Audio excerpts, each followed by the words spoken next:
네, 윤석열 대통령 탄핵 심판 변론이 끝난 지 한 달이 된 가운데 다음 주로 선고가 미뤄질 수 있다는 관측도 나오고 있습니다. 선고일 발표를 언제쯤 하게 될지 여러 가능성들 자세히 짚어보겠습니다. 네, 내일 오후 2시에는 이재명 대표의 공직선거법 위반 사건 항소심 판결도 예정돼 있는데요. 자세한 소식 이경민 변호사와 함께 알아보겠습니다. 어서 오세요. 안녕하세요. 예. 자, 오늘로 대통령 마지막 변론이 열린 지 29일째가 됐습니다. 이전에 탄핵 심판을 받은 대통령들의 선고 사례를 보면 마지막 변론 후에 11일 또 14일이었기 때문에 이렇게까지 오래 걸리지는 예상을 못한 부분이었잖아요. 네. 적어도 내일은 선고일 발표가 이루어져야 이번 주 선고가 가능하게 된 거죠? 그렇습니다. 보통 통상적으로 이제 전례에 비춰봤을 때 어쨌든 적어도 이틀에서 3일 정도 전에는 이렇게 이제 선고일을 고지를 해주고요. 예. 사실 그렇게 하는 이유가 물론 이제 이 피청구인도 중요하겠지만 이 선고가 이루어졌을 때 헌재 주변에 이제 경호라든지 어쨌든 이렇게 이제 사회적으로 질서를 유지를 하는 부분도 이제 중요하다 보니까 예. 그런 또 불상사를 또 막기 위해서 이제 미리 또 선고일을 고지를 하고 있거든요. 근데 어쨌든 지금 이 한 달 정도 지금 지나게 됐는데 사실은 좀 어쨌든 헌재에서도 이거를 빠르게 진행을 해서 어떤 사건보다도 이제 윤 대통령의 이런 탄핵 사건에 대해서 제일 빨리 이제 어쨌든 결과를 낼 것처럼 이야기를 했지만 예. 사실 그게 어느 정도 이제 좀 평의가 길어지고 있고 그리고 이런 부분들에 있어서는 여러 가지 추측이 가능하겠지만 아무래도 조금 이게 인용이든 기각이든 어떤 결론이든 따라서 이게 사실 후폭풍이 또 이제 어느 정도 이제 나올 수가 있는 부분이라서 이런 부분들은 좀 완전 무결하게 이제 할 필요성이 있기 때문에 근거 자료를 설치하는 부분에 있어서도 또 신중하게 나올 수가 있거든요. 예. 그래서 결론을 내지만 그 결론으로 가는 과정까지도 어느 정도 치밀하게 준비를 해야 되는 그런 필요성이 있다 보니까 계속해서 좀 시간이 늦어지는 것 같고 그래서 지금 상태에서는 어쨌든 고위공직자에 대한 이 탄핵 소추에 대한 결과는 이제 나온 거 역시 맞기 때문에 이제는 아마 이제 윤 대통령에 대해서 이 선고일을 고지를 하는 쪽으로 가지 않을까. 예, 그래서 조심스럽지만 어쨌든 주 후반이나 적어도 이제 밀린다라고 하더라도 4월 초 정도 되지 않을까. 4월도 가능성은 있다. 그렇습니다. 이제는 좀 그렇게도 봐야 될 것 같습니다. 그렇군요. 네, 주 후반 가능성도 말씀을 해주셨는데 헌재가 통상 매월 마지막 주 목요일 오전에 그 일반 사건들을 선고합니다. 그래서 일각에서는 이번 주에는 정기 선고가 없지 않을까라고 예상도 했었는데 진행을 한다고 했거든요. 그러면 사실상 목요일의 선고도 좀 힘들어지는 거 아닌가 이런 생각이 드는데 어떻게 생각하세요? 그렇죠. 헌법재판소에서 이제 담당을 하는 게 물론 탄핵 심판도 이제 담당을 하지만 헌법소원이라고 해서 이제 권리구제를 신청하는 내용에 대해서도 이제 결과를 내놓고 있거든요. 그래서 그런 부분들에 대해서 이제 선고가 정기적으로 이제 매달 말일 목요일에 진행됐던 걸 비춰본다면 이번에도 이제 당연히 그렇게 진행을 할 거라고 이제 고지를 했기 때문에 그래서 목요일에 선고가 안 된다라고 할 것 같으면 또 이제 금요일로 넘어가게 되는데 사실 또 금요일로 넘어가게 되면 지금 이번 주에만 해도 선고가 그러면 월요일에 지금 선고가 있었고 목요일에 또 선고가 있고 그럼 금요일까지도 넘어가게 되는 것이라서 좀 이렇게 이제 선고일을 많이 잡아서 진행을 할지는 또 좀 약간 의문이긴 하거든요. 연이어 선고한 경우가 별로 없다면서요? 그렇습니다. 선고를 이틀 연속으로 한 전례는 없었기 때문에 그래서 이제 헌법재판소에서도 조심스럽지만 그런 전례에 비춰보면 아마 이제 주 후반도 조금 이제 불가능할 수도 있고 그렇게 되면은 이제 4월 초로도 넘어갈 가능성이 있다. 이렇게 좀 예상이 됩니다. 그렇군요. 이 어제 한덕수 총리 선고가 대통령 선고의 가늠자 역할을 할 것이라고 기대가 됐습니다만 이 부분은 그냥 기대로만 그친 것 같습니다. 오히려 결론이 어떻게 날지 예측이 어려워졌다는 분석도 나오고 있는데 헌재 입장에서 예단을 어렵게 하기 위한 좀 의도도 있었다고 봐야 될까요? 어떻게 보셨어요? 사실 이제 예측을 하기로는 이 한덕수 총리가 윤 대통령하고 쟁점이 겹치는 부분이 있다라고 좀 판단이 돼서 그래서 그런 부분들에 있어서는 결국 이제 어느 정도 이제 예단을 내놓게 되고 이 심증이 드러나게 되니까 사실은 이제 윤 대통령의 선고와 같이 맞물려서 하거나 아니면 뒤에 이제 한덕수 총리를 선고를 하겠구나 이렇게 생각을 했었던 것이거든요. 근데 이렇게 이제 한덕수 총리에 대해서 먼저 선고를 했던 배경을 보면 이 어쨌든 재판관들 입장에서는 이 부분이 결국 이제 쟁점으로 드러나지 않을 것이다. 그러니까 이게 심증이 드러나지 않는 그런 결과로 가기 때문에 아마 이런 부분들에 대해서 먼저 선고를 했다 이렇게 좀 해석을 하면 될 것 같고 그래서 비상계엄 선포와 관련해서 내란에 묵인을 했는지 방조를 했는지 이런 부분들에 대해서 사실 이제 쟁점이 중복되는 부분이 있었기 때문에 그러면 당연히 비상계엄의 위헌성 여부에 대해서도 이런 결과가 어느 정도 이제 도출이 될 것이라고 예상을 했었거든요. 근데 그 부분에 있어서는 너무도 이제 어떻게 보면 여러 탄핵 소추 사유에서도 가장 적은 분량을 이제 할애를 해서 이제 판단을 한 부분이라서 사실 헌법재판소 재판관들도 어떻게 보면은 이런 부분들까지도 좀 고심을 많이 했던 것 같고 그래서 심증이 드러나게 되면 이런 부분들이 이제 윤 대통령에 대해서도 어떤 결과로 갈지를 또 사람들이 이제 예측을 해볼 수 있다 보니까 그런 예측 가능성도 좀 차단을 하기 위한 의도에서 좀 그렇게 이제 판단을 한 게 아닌가 생각이 그런 듭니다. 부분이 있었다. 또 헌재가 한 총리 사건 결정문에서 수사 기록 증거 채택 문제에 관해 언급하지 않은 것과 관련해서 학자들의 판단이 엇갈리고 있습니다. 뭐 선례를 유지한 것이다. 핵심이 아니기 때문에 뺀 것이다. 여러 가지 분석들이 나오는데 변호사께서 보시기에는 이유가 뭐라고 보세요? 근데 이제 헌법재판소법 32조에 보면 이 수사나 재판 중인 사건에 있어서는 이 기록을 송부를 요구를 할 수 없다. 이렇게 이제 명시가 되어 있긴 하거든요. 근데 헌법재판소의 이 탄핵 심판 같은 경우에는 헌법재판이고 성질이 형사재판하고는 이제 성격이 다르기 때문에 그래서 헌법재판의 성질을 반하지 않는 취지에서 이제 그 형사기록 송부 요구할 수 있다. 이렇게 이제 또 관례가 이제 그렇게 형성이 되어 있습니다. 예, 그런 취지에서 보면 사실 헌법재판소에서도 이런 부분들에 대해서는 형사기록을 송부를 받아서 증거를 쓸 수 있다. 이렇게 이제 계속해서 입장을 좀 유지를 하는 것 같고 그리고 무엇보다 사실 이게 그동안의 변론기일이 진행이 됐을 때 윤 대통령 측에서 수사 기록을 송부받아서 증거를 쓸 수 없다. 이 부분에 있어서는 그런 군 수뇌부 장성들의 이 진술 내용들이 증거로 나오게 되는데 이런 부분들을 증거로 쓸 수 없다라는 그 부분에 대해서 계속해서 이의신청까지 했었던 부분이거든요. 근데 그럼에도 불구하고 헌법재판소에서는 이거 계속해서 이제 똑같은 입장으로 박근혜 전 대통령 때도 이제 어쨌든 수사 기록을 송부받아서 증거 기록을 썼었다. 그리고 이 부분에 있어서는 헌법재판의 성질을 침해하지 않는 범위 내에서는 이 형사 기록을 송부받아서 증거를 쓸 수 있다. 이런 입장을 그동안 이제 계속해서 이제 발표를 해왔기 때문에 그래서 이번 탄핵 이 심판 결정문에서도 사실 그 부분에 있어서는 크게 쟁점으로 이제 부각시키지도 않았고 그 부분에 대해서도 별도로 판단을 할 필요가 없었다. 좀 이렇게 좀 해석을 한 게 아닌가 싶습니다. 그렇군요. 헌재가 한 총리 탄핵 소추안을 기각했습니다만 미임명 상태죠. 마은영 후보자 임명 보류 결정에 대한 이거는 면죄부로 보기는 힘들다는 분석도 나오고 있기 때문에 헌재가 이제 재판관 임명 거부를 위헌으로 인정을 했잖아요. 이게 다만 파면할 만큼 중대한 잘못은 아니라고 또 했었는데 이 부분은 어떻게 저희가 바라보겠습니까? 사실 이 부분에 있어서는 다른 탄핵 소추 사유 중에서도 좀 결과가 예상이 됐던 부분인 것 같습니다. 왜냐하면 이제 그 동안에 이제 최상목 권한대행이 이 국회에 어쨌든 이런 헌법재판소 구성권을 침해를 했다라는 판결이 있었기 때문에 그래서 이 부분에 대해서는 이제 헌법상 자기 의무가 있다라는 그런 결론이 나왔었고 그게 똑같이 이게 한덕수 총리한테도 이제 영향을 주는 부분이라서 그래서 이런 부분들에 있어서도 결국은 이제 재판부 입장에서는 헌법이나 헌법재판소법에서 정한 그런 자격 요건을 갖추고 그리고 국회법의 이런 절차를 위반을 했다라고 보이지 않으면 이것을 재판관에 임명을 할 의무가 있는데 그럼에도 불구하고 이제 담화문에서 여야 합의를 전제로 해서 이제 그렇게 되지 않으면 뭔가 임명을 하지 않겠다라는 그런 종국적인 의사를 밝힌 것이라고 봤기 때문에 그래서 이 부분에 대해서는 이제 위헌의 소지가 있다라고 본 것이거든요. 하지만 말씀하셨다시피 그게 이제 파면에 이를 정도로 중대하느냐 또 그 부분도 이제 그 결론을 이제 봐야 되는데 그 결론이 내린 부분에 있어서는 결국 이제 한덕수 총리가 이 헌법재판소 그러니까 탄핵 심판 윤 대통령에 대한 탄핵 심판을 진행을 하고 있는 이 헌법재판소를 무력화시킬 그런 의도가 있었다라고 볼 만한 객관적인 증거 자료는 없다.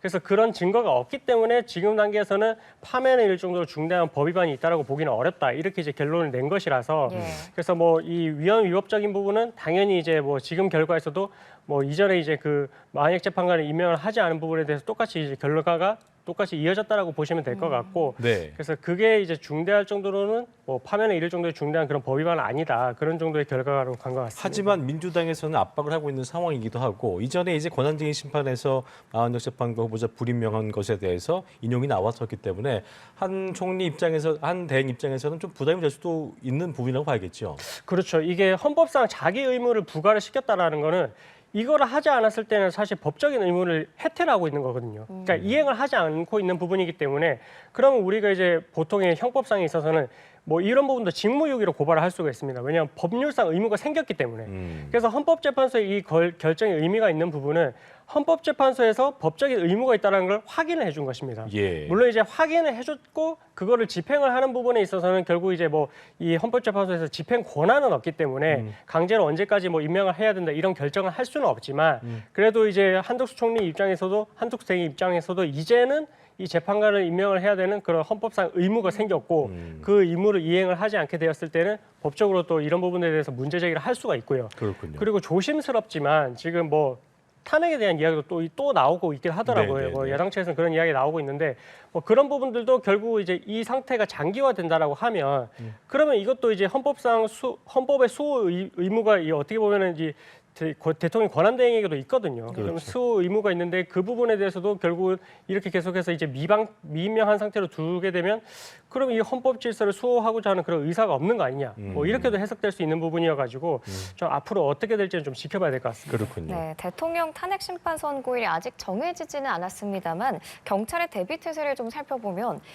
탄핵 심판 선고 당일에 헌재 100m 이내를 그 차벽으로 둘러싸서 완전히 진공 상태를 만들겠다라는 계획이거든요. 그리고 1인 시위자도 예외로 두지 않겠다고 밝혔는데 1인 시위 금지가 원칙상으로 가능한 건가요?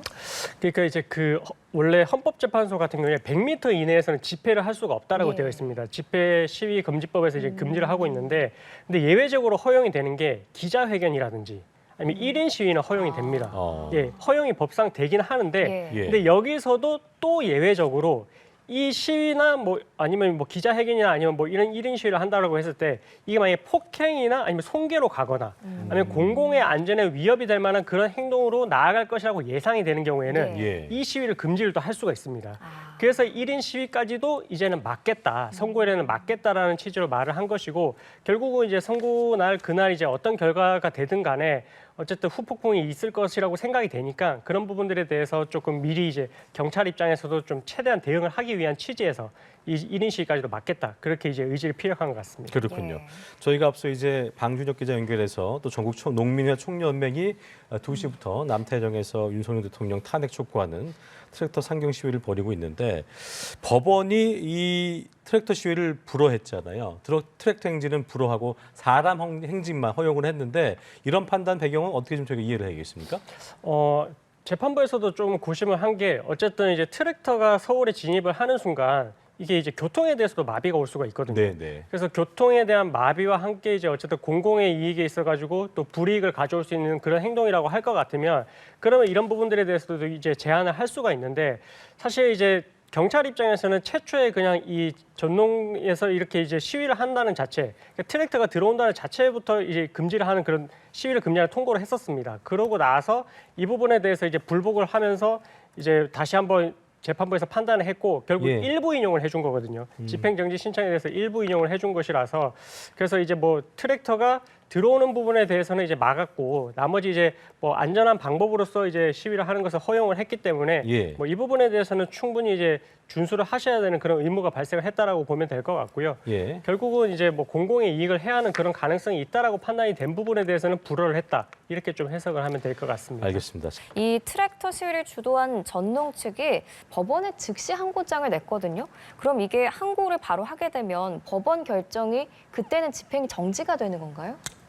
우리가 이제 예전에 윤 대통령 사건에서 예. 구속 취소가 되고 나서 즉시 항고를 했을 때 그 효력이 정지된다 이런 이제 이야기가 있어가지고 그렇게 생각하시는 것 같은데, 근데 이 행정소송법상의 처분에 있어서는 이 즉시 항고를 했을 때 집행을 정지하는 효력이 없습니다. 예. 법상 이제 행정소송법 23조에서 이제 집행 정지를 하는 효력이 없다라고 이제 규정을 두고 있어가지고 그래서 이제 법원에서 이 집행정지 일부만 인용을 해줬기 때문에 네. 그 부분에 대해서 즉시 항고를 한다고 하더라도 법원의 결정을 존중을 해줘야 되고 그렇군요. 그렇게 되면 이제 트랙터가 들어오는 부분들에 대해서는 계속해서 제한된 상태가 유지가 된다 이렇게 해석을 하면 될 것 같습니다. 어쨌든 그걸 들어오게 되면 위법이 되는 거네요. 똑같습니다. 예, 그렇군요. 맞습니다.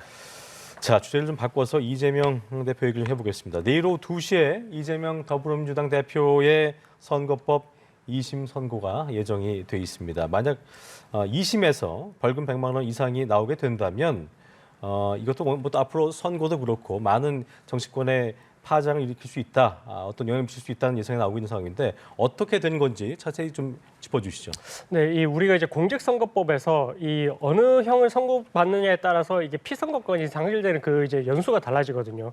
그래서 벌금 100만 원을 보통 이제 기준으로 해서 벌금 100만 원 미만이면 일단은 뭐 직을 유지를 할 수가 있고 예. 벌금 100만 원 이상의 형이 선고가 되면 피선거권이 박탈이 되는데 근데 벌금형이 그쳤을 때는 일단 피선거권이 5년 동안 박탈이 된다고 보시면 되고요. 근데 그것을 넘어서서 금고 이상의 형, 그러니까 집행유예 형을 갔을 때는 이 피선거권이 10년이 박탈이 되게 됩니다. 예. 근데 이 사건 같은 경우에는 1심에서 이제 어쨌든 징역 2년을 구형을 했는데 징역 1년에 집행유예 2년의 형이 선고가 됐기 때문에 그 집행유예 형이 금고 이상의 형이거든요. 그럼 이런 경우에는 만약에 이대로 가서 대법원까지도 가서 뭐 확정이 된다라고 할 것 같으면 예. 그러면은 이제 피선거권이 10년 동안 박탈이 된다. 예, 그래서 이 부분에 대해서 이제 결과가 어떻게 나오는지 기추가 주목되는 것 같습니다. 네, 또 이번 2심 선고에서는 검찰의 공소장이 변경됐습니다. 재판부가 검찰의 공소장 변경을 요청했고 검찰이 이걸 받아들인 건데 왜 재판부가 이걸 요청했을까요? 공소장이라고 하는 게 어떤 거냐면 검찰에서 마지막으로 이 사람에 대해서 어떤 죄가 있다라는 걸 정리를 해서 이제 법원에 올리는 서류입니다. 예. 그럼 법원에서는 그 공소장에 기재된 대로 이제 판단을 하게 되는데, 근데 법원에서는 공소장 내용대로 봤을 때 이게 막 미흡한 부분이 있다라고 하면 범죄가 성립되는 데 있어서 요소가 미흡한 부분이 있다라고 하면 법원에서는 이 공소장 변경을 요구를 할 수가 있습니다.